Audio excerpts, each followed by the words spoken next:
பண்ணுவாங்க? விழிக்கு துணை திருமென் மலர் பாதங்கள், ஆஹா மெய்மை குன்றா மொழிக்கு துணை முருகா என்னும் நாமங்கள். ஆஹா.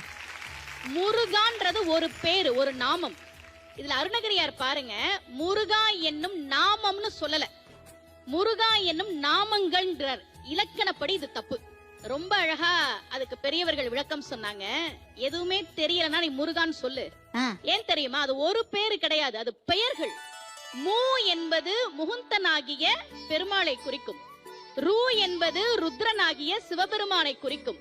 கா என்பது பிரம்மனை குறிக்கும். பிரம்மன் கிட்ட சரஸ்வதியும் இருக்கிறா, பெருமாள் கிட்ட மகாலட்சுமியும் இருக்கிறாள், சிவன் கிட்ட பார்வதியும் இருக்கிறார். எதுவுமே தெரியலனாலும் முருகா அப்படின்னு சொன்னா போதும். முருகனுடைய அருள் மட்டுமல்ல, மும்மூர்த்திகள் அவர்களின் தேவியர்களின் அருளும் சேர்த்து நிச்சயமாக கிடைக்கும். இத சொல்றத அருணகிரியார் சொல்ற.